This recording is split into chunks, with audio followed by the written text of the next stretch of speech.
32 years on the railroad, I got Parkinson's disease, but I didn't quit organizing. But if you understand, I may have to put my sheet of paper down from time to time. Sure. Be nice. The strength of the union co-op movement, we have to understand the weaknesses. And I want to say a few of the weaknesses that have been identified by labor down through the years.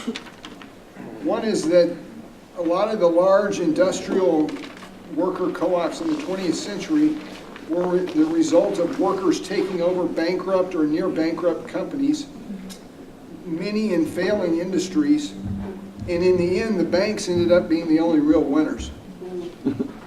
So we have to think about protected markets for our co-ops. We have to think about workers taking over co-ops in industrial situations where we're not at the end of an industry that's folding. And all the workers do is cushion the blow so the bankers can scrape up the leftovers. Many profit-sharing schemes have weakened resolve and led to confusion that weakens unions and collective bargaining. So we have to emphasize that class solidarity, not co-op isolation, is really important.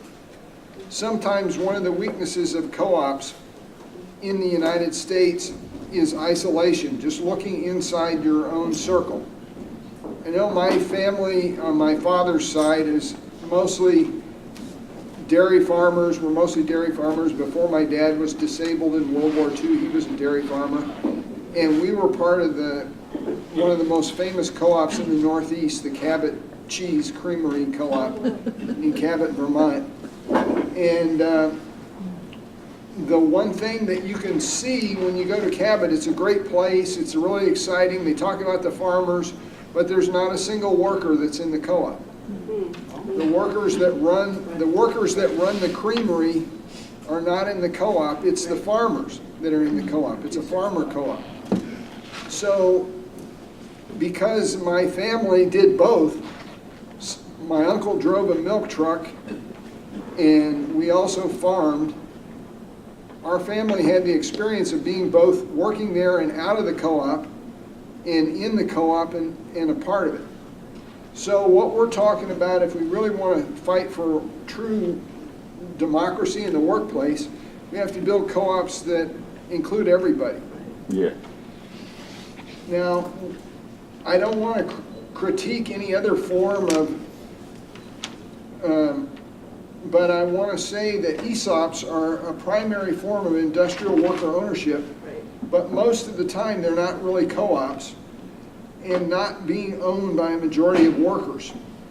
As a railroad worker, I know about the example of the Chicago Northwestern, which for a long time proudly had on the side of their locomotives, cars, and cabooses, worker-owned. But it was an ESOP, and that meant that it was not one worker, one vote.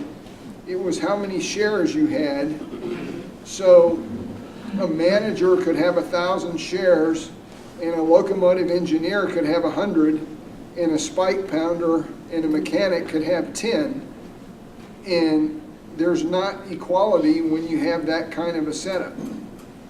So without equality between the worker members, you can't really have the kind of strong, long-lasting co-op that you need in these hard times. Also, in the 1980s, for example, there was massive failures of small businesses and co-ops, and there was privatization, consolidation, mergers, and globalization. Co-ops are not exempt from the forces in the larger economy. A lot of people want to escape to their little co-op and say it's going to hide you from the world, and it's not. And that's one of the things that we have to fight for in this union co-op movement. Worker co-ops almost always begin small and undercapitalized and involve people with underdeveloped business skills. The free market is actually a fiction. The tax laws and money systems offer large corporations advantages not available to co-ops. So the co-op movement must work for social change, not just their own small co-op. And one of the things that I want to bring to your attention is that the last time the co-op movement and the union movement were deeply united was during the Knights of Labor in the 1880s. And one of the slogans from that time was, vote as you strike as you vote, and build the cooperative commonwealth. There's three branches to that struggle, and we have to do them all. We have to work on the cooperative commonwealth. We have to work on the power of workers at the workplace, at the point of production, to shut down production in all businesses and be able to win good contracts. Because the forces that bring down the wages in private industry bring down the wages of co-op workers as well. There's an inseparable connection between the connection and the quality of a work life of workers around the world and the quality of work life of the co-ops. And we'll hear more about how that harmed work life at Mondragon itself in this co-op symposium. The Knights of Labor actually won, and this is exciting as a railroad worker, the first big strike against a major corporation in this country. In 1885, the Knights of Labor held a strike against the Union Pacific Railroad and won. Well, as soon as big corporate power in that time realized that the co-op movement was potentially dangerous, they went toe-to-toe against the whole economic system. There was 334 co-ops, including mining, barrel making, shoes, clothing, ironworks, soap, knitting, milling, brass, plumbing, piping. 334 co-ops the Knights of Labor built in 8 years with thousands of members. But by 1888, most of the Knights of Labor co-ops were closed because of a big business boycott, a purposeful political aim boycott to destroy the Knights of Labor co-ops.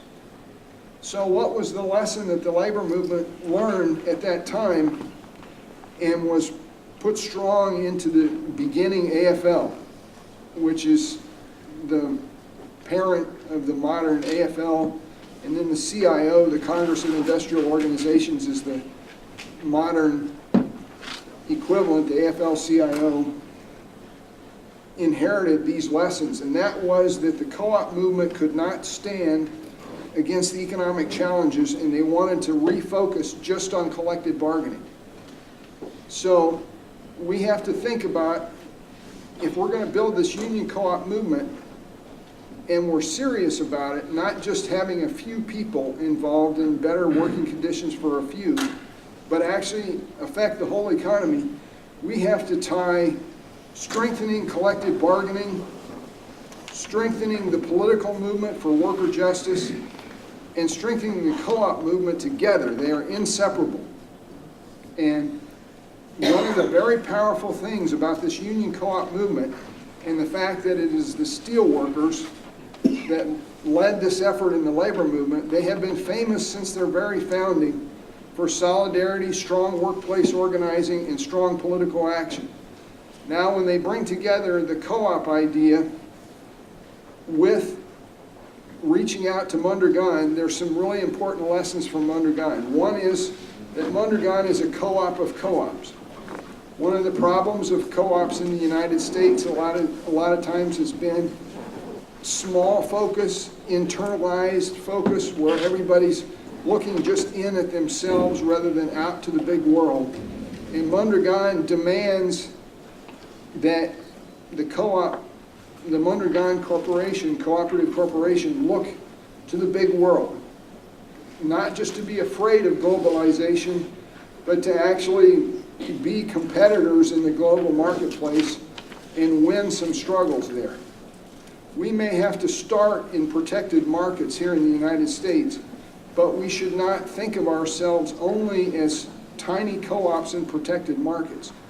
We should think of ourselves as having a future fighting out the big struggles in the big economy where potentially the fate of millions could be decided.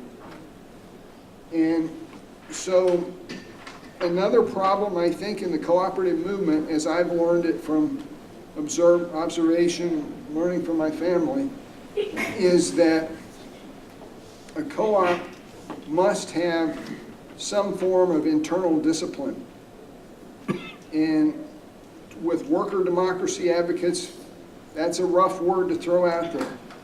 But I'm going to throw it out there that if you don't have unity and if you don't have group discipline, which is an important part that you can learn from the labor movement, if you don't have solidarity where everybody's acting in a unified, strong fashion together, you're going to have disintegration within the movement. There are so many forces of disintegration in our society, in our economy.